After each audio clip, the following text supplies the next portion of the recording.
오늘 본문을 보시면 참 무섭죠. 중간중간에 무서운 내용이 있는데 우리가 이 본문을 통해서 기억하셔야 할 것은 바로 9장 21절입니다.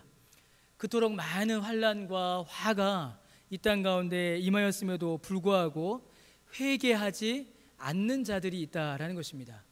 하나님께서 죄를 지적하시고 죄에 대한 매를 드셨음에도 불구하고 하나님의 징계를 하나님의 뜻으로 받아들이지 않고 회개하지 않고 자기의 죄를 더욱더 견고히 하는, 그래서 끝까지 하나님을 거부하는 자들이 마지막 때에 나타난다라는 것이죠. 여러분,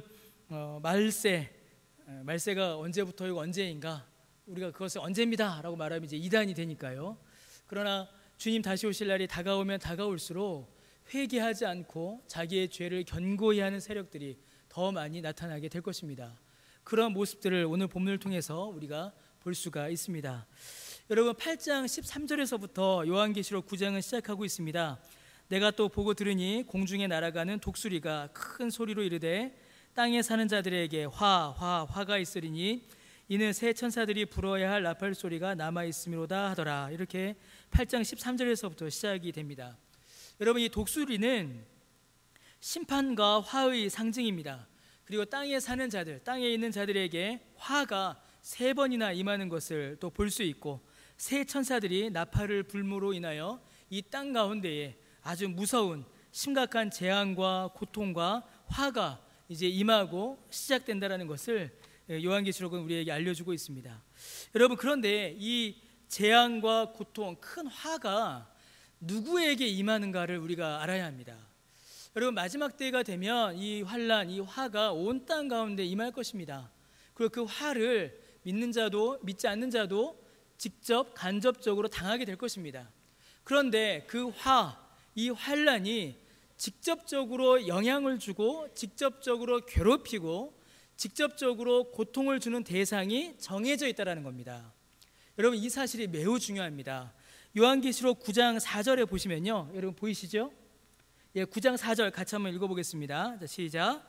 그들에게 이르시되 땅의 풀이나 푸른 것이나 각종 수목은 해하지 말고 오직 이마에 하나님의 인침을 받지 아니한 사람들만 해하라. 하나님께서 이 재앙을 명령하십니다. 그리고 그 재앙이 내리는데 그 재앙을 받지 않는 사람들은 어떤 사람들입니까? 여기 보니까 이마에 하나님의 인침을 받지 않은 사람들입니다. 여러분, 하나님의 인을 이마에 받는다, 이게 뭘까요? 여러분, 하나님이 우리를 구원하시면 이제 인을 쳐주시죠. 인을 칩니다. 어디에 인을 치지요? 이마에 인을 칩니다. 그럼 여러분, 이마에 인이 보이십니까? 한번 만져보세요. 혹시 인 자국이 있는가 있으세요? 그럼 우리는 인받음을 받지 않는 사람들입니까? 아니죠? 이마에 인을 친다는 말이 무슨 의미일까요? 이마에다 딱 하니 도장을 박는다, 그 말일까요? 그게 그런 의미가 아니죠. 상징적인 겁니다. 하나님의 자녀로서 가장 뚜렷하게, 가장 분명하게 드러난다라는 의미입니다. 여러분, 여기서 나오는 이마에 하나님의 인침을 받지 않은 사람들, 이 사람들은 눈에 보이는 어떤 표를 말하는 게 아닙니다. 한동안 이제 베리칩이라든가 바코드 이런 거 손에 박으면 666이다라고 막 이런 얘기가 한동안 유행을 하면서 많은 이단들이 그런 메시지를 사용한 경우가 많이 있습니다. 여러분, 여기서 나오는 이 인침, 이제 나중에 또 마귀에게 속한 자들의 인침도 나오는데 그때 다시 한번 말씀을 드리겠지만, 이 하나님의 인침을 받는다라는 말은 겉으로 드러나는 표시가 아닙니다. 겉으로 드러나는 표시가 아니라 하나님께서 자녀 삼으신 자, 곧 예수 그리스도를 믿는 복음을 고백할 때에 그때 우리가 인침을 받습니다. 여러분, 성경에서 말한 이 인침, 이 인이라는 말이 어디에 등장하냐면요, 성례를 설명할 때 이 인이라는 말이 등장합니다. 세례가 무엇입니까? 성찬이 무엇입니까? 그러한 질문에 우리의 믿음의 조상들이 이렇게 설명해 놓은 책들을 보게 되면, 세례와 성례는 하나님께로 예수 그리스도를 믿어 구원받은 자가 그 구원받은 은혜 가운데 살아가고 있음을 공적으로 인을 치는 것입니다 라고 설명합니다. 그러니까 공적으로 내가 인 받았음을 드러내는 것, 공적으로 내가 예수 그리스도를 믿는 신앙을 가지고 있음을 확정하여 발표하는 것, 이게 세례요, 이게 성찬이라는 것이죠. 그러니까 여러분, 이거 인침을 받지 않느냐, 여기에 막 붙잡혀서 눈에 보이는 표를 받아야 되는데 그렇게 매달릴 필요가 없으십니다. 내가 예수 그리스도를 믿으면 나는 이미 그 인을 받은 자인 거죠. 그럼 여러분, 이 환난, 이 재앙과 고통, 큰 화가 누구에게 직접적인 영향을 줄까요? 믿지 않는 자들입니다. 믿지 않는 자들. 그 믿는 자들은 어떻게 될까요? 이런 재앙과 큰 화가 덮쳐옵니다. 온 땅을 덮는 것이기 때문에. 그런데 믿는 자들은 이걸로 인하여서 넘어질까요? 이걸로 인해 쓰러질까요? 확신을 가지고 답하셔도 됩니다. 이런 일이 닥칠 때 믿는 자들은 오히려 그 안에서 하나님의 은혜를 경험하며 다시 살아나게 됩니다. 힘을 얻게 돼요. 여러분, 하나님의 인도, 하나님의 보호, 하나님의 은혜가 여러분 그렇게 시시한 게 아닙니다. 우리 예수 믿는 우리가, 예수님을 믿는 신앙 가운데 있는 우리가 좀 힘을 낼 필요가 있어요. 마귀, 이제 뒤에 또 이제 사단에 대해서 설명을 드리겠지만, 마귀, 사단 권세는 계속 우리 믿는 자들을 공격해 옵니다. 그런데 그 공격이 결코 우리를 거꾸로 때리지 못합니다. 잠시 우리를 힘들게 할 수는 있어요. 우리가 약하니까. 그런데 우리를 거꾸로 때릴 수 없습니다. 하나님의 보호, 하나님의 은혜가 여러분 그렇게 시시한 게 아닙니다. 아무리 사단, 마귀, 천사들이 공격해도 피조물이죠. 그 피조물들이 아무리 힘이 세도 창조주이신 하나님을 결코 이길 수가 없습니다. 근데 우리가 누구예요? 하나님의 자녀지 않습니까? 내 백은 누굽니까? 듣고 계시죠? 예. 더우시죠? 제가 아까 낮에 위에 올라가 봤고, 위에 어떻게 계세요? 저희 집사님 두 분 어떻게, 제가 아까 위에 올라가 39도입니다. 위는 제가 깜짝 놀라서 39도 덥습니다. 더우실수록 힘을 내셔서 믿음으로 더위를 이겨내시길 바랍니다. 자, 다시 돌아가서요. 하나님의 은혜와 보호는 그 모든 사단의 권세로부터 우리를 지켜주십니다. 그러니까 여러분, 우리가 여기에 두려워할 이유가 없죠. 덤벼라, 내가 믿음으로 이기겠다, 이렇게 나아가면 됩니다. 자, 다섯 번째 천사가 나팔을 불고 그 환란이 땅 가운데 임합니다. 몇 가지의 특징이 있는데요, 이 다섯 번째 천사의 나팔과 그 환란은 여러분 극히 제한적입니다. 1절 말씀에 보시면요, 다섯째 천사가 나팔을 불매 내가 보니 하늘에서 땅에 떨어진 별 하나가 있는데 그가 무저갱의 열쇠를 받았더라, 이렇게 설명되어 있습니다. 여러분, 하늘에서 떨어진 별 하나, 이건 누굴 가리키냐면 사단을 가리킵니다. 사단이 하늘에서 떨어져 내려왔습니다. 하늘에서 내려와서 이제 재앙을 땅에 임하게 할 겁니다. 자, 그런데 그 재앙을 임하게 하는 그 일, 곧 무저갱의 열쇠를 여러분 사단이 스스로 가지고 왔습니까? 성경이 뭐라고 되어 있어요? 1절에 보니까 그 무저갱의 열쇠를 어떻게 했더라? 받았더라. 그러면 누군가가 무저갱의 열쇠를 주지 않으면 사단이 이 재앙과 화를 땅 가운데 내릴 수 있습니까? 없습니까? 땅 가운데 내릴 수가 없죠. 그럼 사단이 이 땅 가운데 내리는 재앙과 화는 어때요? 제한적인 겁니다. 하나님께서 허락하신 범위 안에서만 할 수 있는 겁니다. 그러니까 아까 4절에 뭐라고 되어 있습니까? 재앙을 당할 자와 재앙을 당하지 않을 자를 하나님께서 정해 주시는 겁니다. 사단이 마음대로 활동하는 게 아닙니다. 사단이 마음대로 활동하는 것이 아니라 하나님께서 정해 놓으신 범위 안에서만 활동할 수 있는 거죠. 그래서 여러분, 욥기에 욥도 어떻게 됐습니까? 사단이 욥을 괴롭히는데 누구 결제를 먼저 받아요? 하나님의 결제를 먼저 받습니다. 하나님의 결제, 하나님의 허락, 하나님의 제한하신 그 범주 안에서만 사단이 활동할 수 있다는 겁니다. 그러니 여러분, 사단이 아무리 강력하게 우리를 공격한다 해도 우리는 하나님의 그 은혜 안에 있으니 그 공격이 우리를 결코 무너뜨릴 수가 없는 것입니다. 그러니까 여러분, 사단을 우리가 두려워할 이유가 없는 거죠. 여러분, 하나님의 허락 아래에 있는 사단의 활동입니다. 사단은 하나님께서 사용하시는 심판의 도구일 뿐이고 결코 하나님과 동등한 존재가 될 수 없습니다. 만약에 사단이 하나님과 동등한 존재가 된다면 우리의 안전이 여러분 참 불안하겠죠. 그게 어떻게 유지될 수가 있겠습니까? 그러나 사단의 성격은 하나님을 대적합니다. 이기든가 못 이기든가 상관없이 사단은 그냥 그렇게 생겨 먹은 거예요. 하나님이 싫은 겁니다. 하나님 말씀 거역하고 싶은 거예요. 그런데 그거는 사단의 성향이지, 아주 중요한 말입니다. 사단의 뭐가 될 수는 없다고요? 능력이 될 수는 없어요. 능력이. 여러분, 아이들이 부모 말을 듣기 싫어서 막 버팅깁니다. 그죠? 때를 쓰고 막 화를 내고 막 그래요. 애들의 뭐죠? 성향입니다. 사춘기 애들 어떻습니까? 말 안 듣잖아요. 그건 걔네들의 성향입니다. 그때는 그래요. 그냥 외계인 같아요. 그런데 그게 그 아이들의 능력이 될 수는 없어요. 그래서 그 부모를 능가한다거나 그 부모보다 강력한 힘을 발휘해서 부모를 쓰러뜨리거나 그렇게 할 수 없습니다. 사단이 다 그렇다라는 거죠. 여러분, 사단은 제가 몇 가지 정리를 해왔습니다. 사단은 분명히 존재합니다. 있습니다. 사단 있어요. 그런데 그 사단은 하나님을 대적합니다. 사단, 마귀, 귀신들 동원해서 하나님을 대적해요. 그러나 하나님의 허락 없이는 활동할 수 없는 제한적 존재입니다. 자, 믿는 자들 향하여서 이 사단 마귀는 유혹과 공격을 해옵니다. 유혹해요. 유혹합니다. 그러나 믿는 자들을 어떻게 한다고요, 여러분? 넘어뜨릴 수 없어요. 왜냐하면 하나님이 보호하시기 때문입니다. 그래서 여러분, 사단의 영향력, 사단의 권세는 누구에게 미칠 수 있을까요? 이거 굉장히 중요한 이야기입니다. 사단의 권세는 누구에게 미쳐요? 믿지 않는 자들에게 미쳐요. 왜요? 여전히 그들은 죄와 사망의 지배 아래에 있기 때문입니다. 여전히 그들은 죄와 사망의 종된 자들이기 때문이에요. 우리의 소속은 어디입니까? 우리는 믿는 자. 우리 소속은 누구에 속했어요? 주께 속했지 않습니까? 우리는 하나님에게 속했습니다. 우리의 보호자이신 하나님이 사단과 비교할 수 없을 정도로 높은 분이시니 사단이 어떻게 우리를 넘어뜨릴 수 있겠습니까?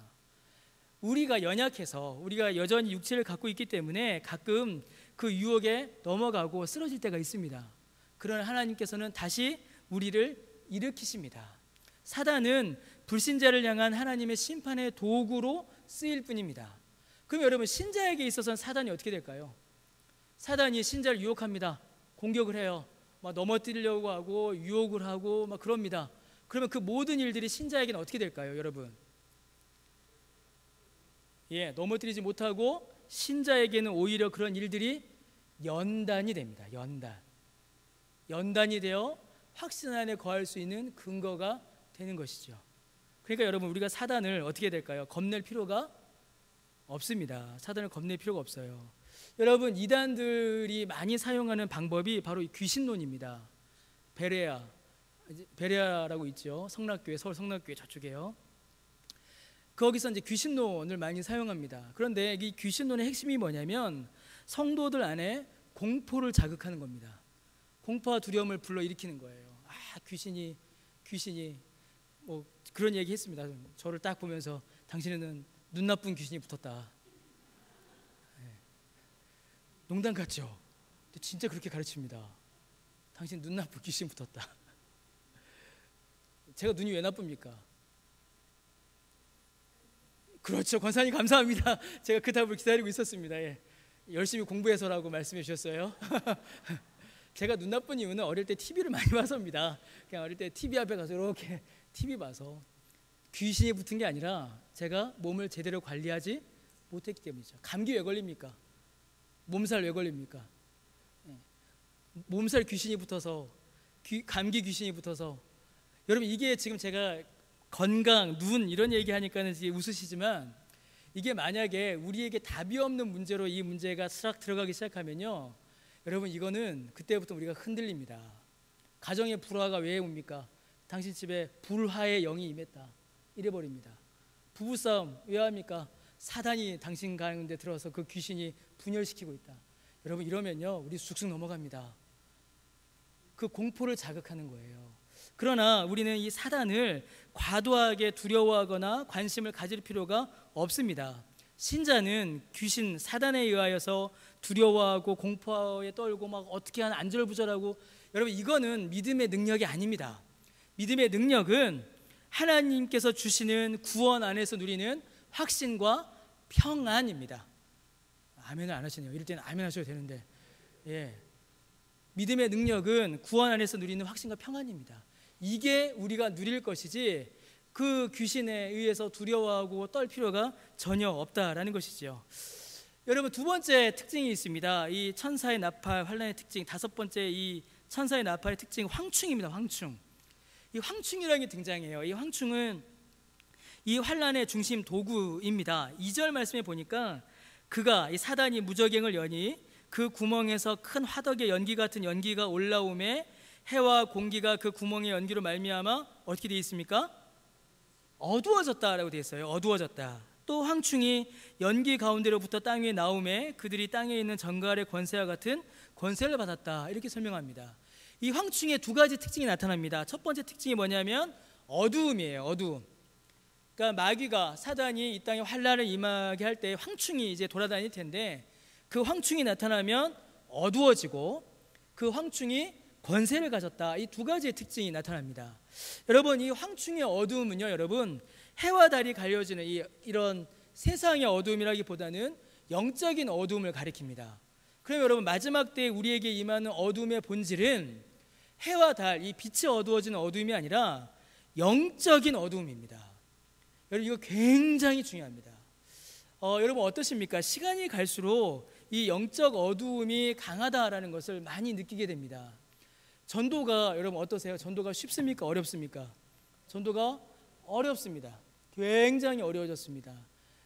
우리 선배 목사님들 그런 얘기 하세요. 옛날에 개척했을 때는 사과 개척만 하나 놓고 해도 사람들이 모여들었다.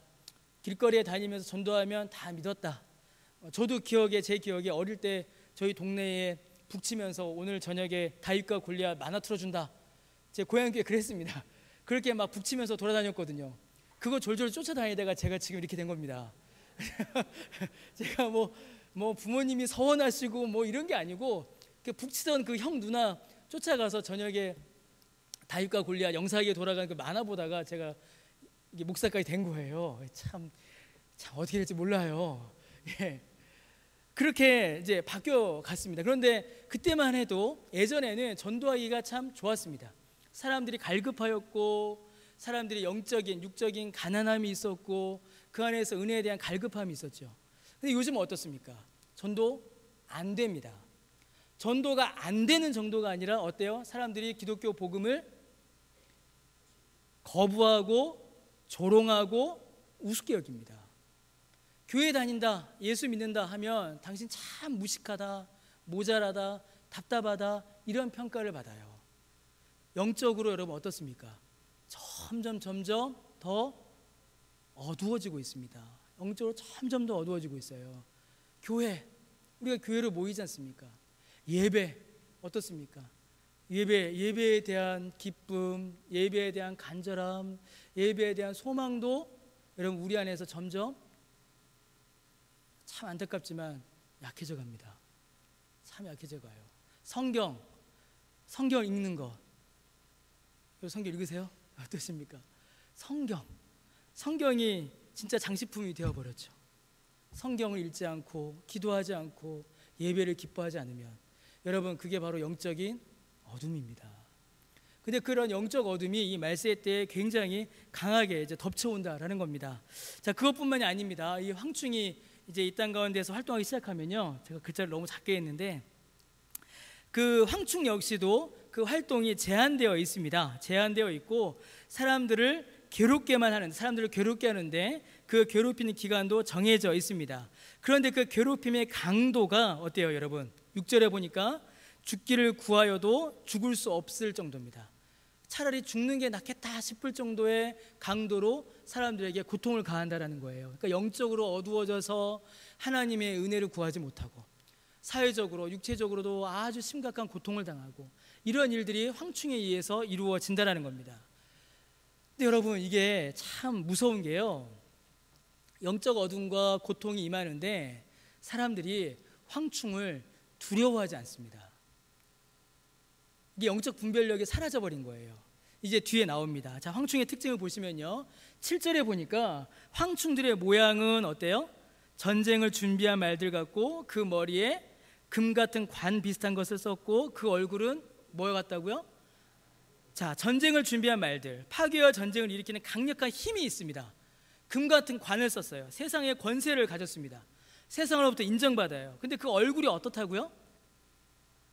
얼굴이 어때요? 사람 얼굴이 합니다. 황충 이러면 이제 메뚜기 같으니까 그 얼굴이 좀 흉측하면 좋겠는데 그 얼굴이 흉측하질 않아요. 그 얼굴이 어떤 얼굴입니까? 사람의 얼굴이에요. 사람의 지혜와 지식, 친근함을 가지고 있어요. 그래서 황충이 나타나서 막 활동합니다. 황충이 나타나서 영적인 어두움을 막 사람들에게 가하고 속이고 괴롭혀요. 그런데 사람들 눈에는 뭐로 보일까요? 황충으로 보이지 않아요. 권세자로 보이고 권력자로 보이고 지혜자로 보이고 우리에게 매우 친근한 존재로 보이기 시작합니다. 자, 8절에 뭐라고 되어 있습니까? 또 머리털이 있는데 어떤 머리털이에요? 여자의 머리털. 여자의 머리털. 여러분, 여자에게 머리는 어떤 존재입니까? 예, 아름다움이죠. 아름다움. 그러니까 여자의 머리털 같은 머리털이 있대요. 황충에게. 메뚜기같이 생겨갖고 좀 흉측하게 생기면 좋겠는데 여자의 머리털 같은 머리털이 있으니 겉보기에 어떻다는 말이에요? 비단결 같다라는 의미입니다. 아름답다라는 거예요. 사람들이 모두가 다 흠모할 만한 아름다움을 가지고 있는 겁니다. 그러니까 황충이 나타나면 사람들이 싫어할까요? 두려워할까요? 그렇지 않은 거예요. 오히려 사람들이 더 좋아하고 어떻게 하면 저 황충을 닮아갈까 쫓아가고 사랑하고 사모하는 존재가 되어버리는 겁니다. 이게 심각한 거예요, 여러분. 자, 그런데 마지막에 보니까 그 이빨은 어떻습니까? 사자 이빨이래요. 참 아름다운데 그 이빨은 사자 이빨. 한번 물면은 죽을 때까지 놓지 않는 치명적인 고통을 가한다라는 겁니다. 여러분, 우리가 마지막 때에 당하게 될, 마지막 때에 임할 환난과 어려움이 이렇게 무섭습니다. 이렇게 무섭습니다. 하나님이 정말 지켜주지 않으시면 그 누구도 안전을 보장할 수 없어요. 장담할 수 없습니다. 우리 중에 누가 지혜가 뛰어나서, 지식이 뛰어나서 이걸 구별할 수 있겠습니까? 여자의 아름다움의 머리털, 사람의 얼굴, 금관, 우리 모두가 다 부와 권력을 사모해요. 우리 모두가 다 아름다움을 좋아합니다. 우리에게 어떤 지혜와 지식이 있어서 여러분 이것을 분별하고 이것을 미워하고 이것을 피할 수 있겠습니까? 하나님의 은혜가 없이는 여러분 불가능합니다. 그런데 그 은혜를 하나님께서 우리에게 주셨다라는 겁니다. 여러분, 이게 얼마나 감사한 건지 모릅니다. 9절에 보면 또 여러 가지 특징이 또 나타납니다. 호심경을 가지고 있다. 사람의 능력과 힘으로는 해할 수 없는 존재다. 또 사람들 해하는 권세를 가지고 있다. 이렇게 황충의 특징들이 나타납니다. 여러분, 그러면 이 황충이 뭘까요, 도대체? 이 황충, 오늘 우리가 설명했던 것들을 다 한번 모아보세요. 이 황충, 사람의 얼굴, 권력, 잘생김, 아름다움, 뛰어남, 치명적, 전쟁할 수 있는 권력, 이게 뭘까요? 이 도대체 황충이 뭘까요? 사단의 가장 큰 무기인 황충. 여러분, 이 황충이 뭔가 많은 목사님들이 깊이 고민하고 연구했습니다. 과연 이 황충이 뭘까? 그래서 답이 이겁니다. 이게 뭐예요? 헬리콥터입니다. 헬리콥터가 처음 나타났을 때 많은 목사님들이, 여러분 이거 싫어합니다. 제가 지어낸 얘기 아니에요. 헬리콥터가 처음 나타났을 때 많은 목사님들이 황충이 나타났다. 요한계시록에 황충이 보세요. 막 얼마나 튼튼하고 날아다니고 막 멋지고 힘있고 총 쏘고 그러잖아요. 많은 목사들이 헬리콥터를 보고 황충이 나타났다 그렇게 말했다라고 합니다. 여러분, 황충은요, 여러분 어떤 존재, 어떤 한 개인, 어떤 한 단체를 말하는 게 아닙니다. 만약에 어떤 한 개인이라든가 어떤 한 대상을 지목하여서 말한다면 여러분, 우리가 이런 실수에 빠질 수 있습니다. 여러분, 여기서 말하는 이 황충은 어떤 한 개인이나 존재나 단체로서 지목하여 말하는 것이 아니라 그 존재의 성격을 말하고 있는 겁니다. 그 성격이 뭐냐면요, 여러분 11절에 등장합니다. 11절에 보니까 황충들에게 왕이 있는데 그 왕은 무저갱의 사자라. 히브리어로는 그 이름이 뭐예요? 아바돈이요. 헬라어로는 그 이름이 아볼루온이다. 이렇게 이야기합니다. 아바돈, 아볼루온 둘이 있는 게 아닙니다. 그냥 하나 있는데 이 사단의 이름이죠. 그 사단의 이름이 아바돈, 아볼루온인 거예요. 황충의 왕입니다. 자, 여러분, 아바돈, 이 아볼루온이라는 말의 뜻은 파괴라는 뜻입니다. 파괴자라는 뜻이에요. 여러분, 예수님과 이 아바돈은 반대됩니다. 예수님은 어떤 분이십니까? 죽은 자를 살리시고 넘어진 자를 일으키신 분이시죠. 오늘 오전에 나누었던 말씀처럼 기계적 공정함으로 대하시는 것이 아니라 은혜와 사랑과 자비로 쓰러진 자를 다시 일으키시는 분이십니다. 무너진 교회를 다시 일으키시는 분, 그분이 예수님이세요. 자, 그런데 이 아바돈, 아볼루온, 황충은 어떤 존재들입니까? 파괴자예요. 무너뜨리는 겁니다. 예수님을 믿는 믿음을 무너뜨리고 주님의 교회를 무너뜨리고 참된 신앙을 무너뜨리고 참된 믿음의 가치를 이 땅 가운데 무너뜨리고 붕괴시키는 겁니다. 그러면 여러분 이 아바돈, 아볼루온 여러분 뭐겠습니까?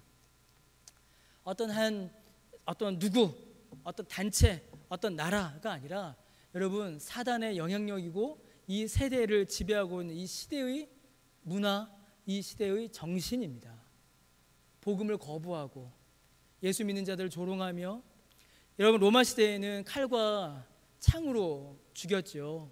박해로 믿음을 무너뜨렸습니다. 그런데 사단은 얼마나 똑똑한지 더 이상 칼과 창으로 믿는 자를 여러분 죽이지 않습니다.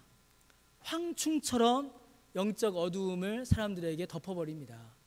유혹하고 아름다워 보이고 좋아 보이고 흠모할 만하고 구별되지 않고 그렇게 우리에게 유혹을 하고 있는 것이죠.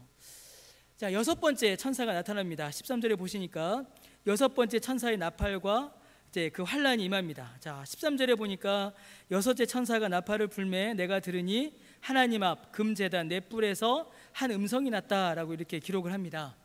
이 하나님 앞 금제단이라는 말은요, 하나님의 임재, 하나님이 허락하신 가운데 일어났다라는 겁니다. 그러니까 이 여섯 번째의 이 재난도 제한적이다라는 것이죠. 하나님이 허락하지 않으시면 일어날 수 없는 것이요, 하나님의 자녀들에게는 그것이 직접적인 영향력을 미칠 수 없다라는 것을 의미합니다.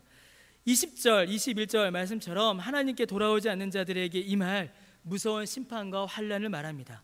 네 뿔, 하나님 앞 금제단 네 뿔에서 음성이 났다라는 말은 이제 동서남북, 이제 전 방위를 가리킵니다. 온 땅 모든 곳에 임하는 그 하나님의 심판을 이제 의미하는 것이죠.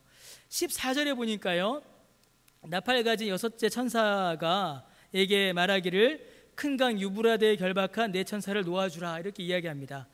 큰 강 유브라데는 이제 북쪽에 있는 강인데요, 이 북쪽은 정말 지명 동서남북 북쪽을 말하는 게 아니고요, 성경에서 북쪽을 이야기할 때는 심판과 재앙이 오는 곳을 북쪽이다라고 말합니다. 그러니까 심판과 재앙이 온다라는 것이죠. 네 천사 역시도 아까 네 방위, 그 동서남북, 그래서 온 땅에 그 미칠 강력한 존재임을 의미합니다. 그러니까 큰 환난과 큰 고통이 온 땅 가운데 임하는 겁니다. 계속 그런 일들이 일어나고 있죠. 몇 가지의 특징들이 나타납니다. 우리 17절 말씀해 보시니까요, 이제 여섯째 천사가 나팔을 불고 환난이 임하는데 그 환난은 불과 연기와 유황의 심판임을 우리가 볼 수 있습니다. 여러분, 불과 연기와 유황은 어디에서 나온 거냐면요, 소돔과 고모라가 심판받을 때에 이 불과 연기와 유황의 심판을 받았습니다. 창세기 19장 24절에 보니까 여호와께서 하늘 곧 여호와께로부터 유황과 불을 소돔과 고모라에 비같이 내리셨다 이렇게 기록되어 있죠. 그럼 여러분, 이 말씀은 뭘까요?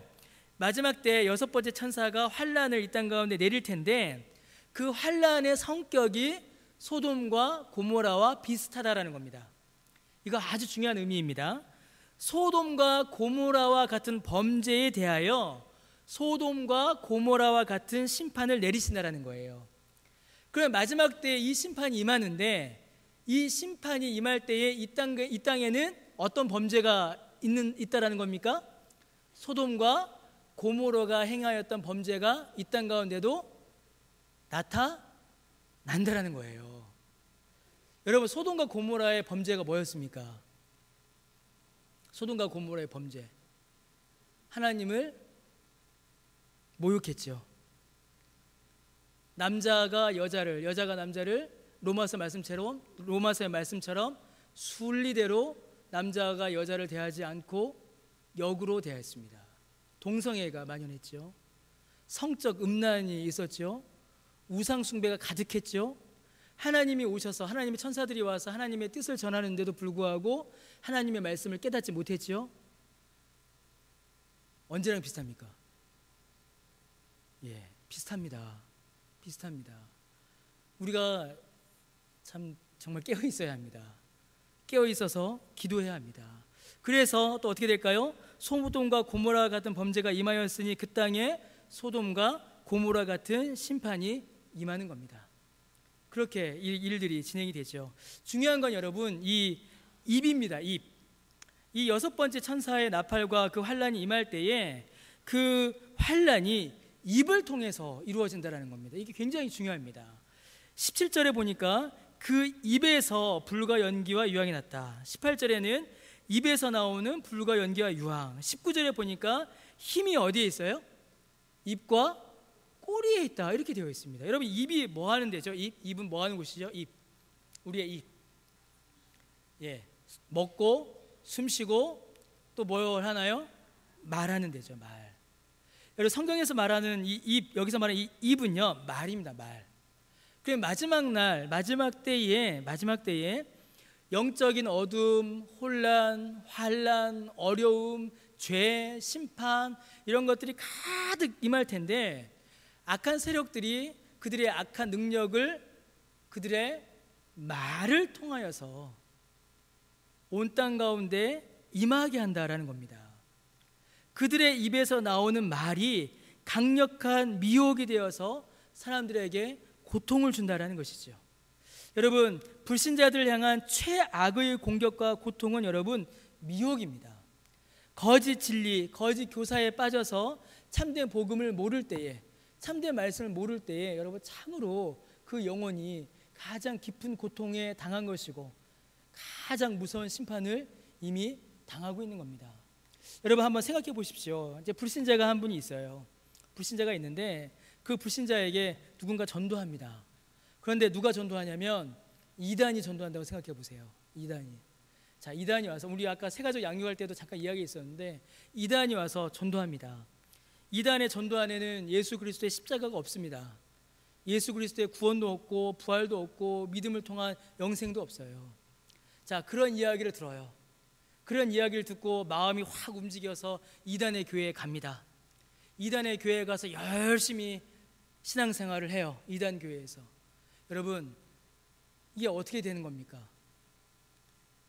그렇게 전도받은 분은 회개의 기회를 잃어버려요.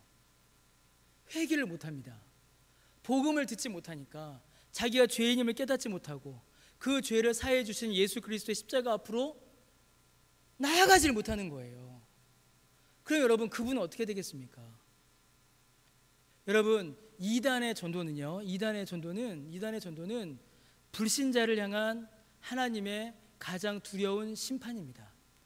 그 자체가 너무나 두려운 심판이에요. 여러분 그럼 우리는 어떻게 해야겠습니까? 그럼 어떻게 해야 될까요?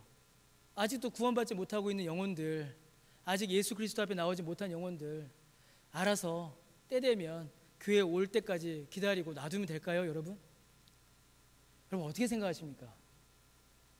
그냥 놔두면 그냥 알아서 올까요? 하나님이 택정하신 자인이 정해진 때가 되면 그들이 하나님의 예정의 순리를 따라 주님의 교회로 돌아올까요? 그렇게 믿으면 이단입니다. 그렇게 믿으면 이단이에요. 성경은 우리에게 그렇게 말하지 않습니다. 성경은 우리에게 그렇게 가르치지 않습니다.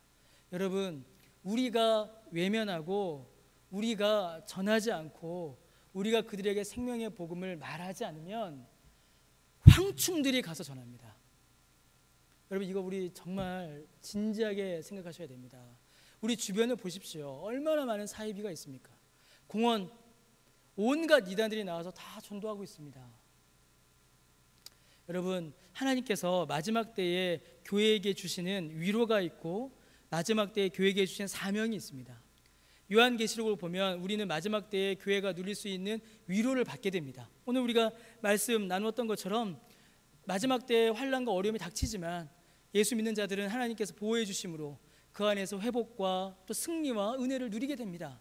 이거는 마지막 때에 교회에게 약속해 주신 위로요, 소망이요, 약속입니다. 그런데 성경은 마지막 때에 우리에게 위로와 소망만 주는 게 아니라 사명도 동시에 우리에게 주십니다.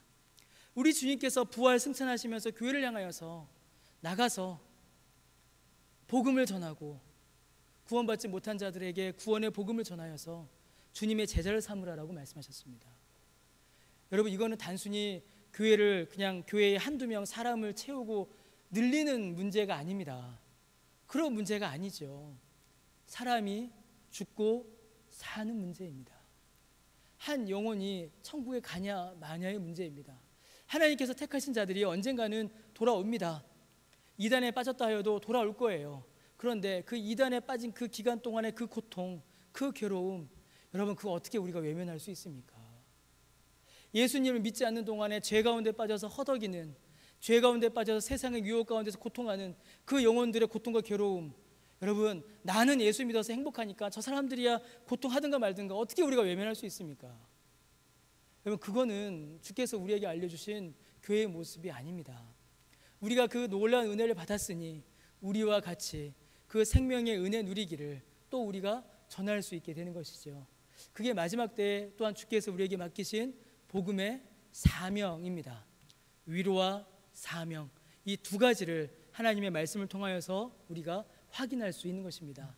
그 은혜를 늘 기억하시고 또 그 말씀 가운데 거하시는 저와 여러분 되시기를 주님의 이름으로 간절히 축원합니다. 우리 함께 찬송하겠습니다.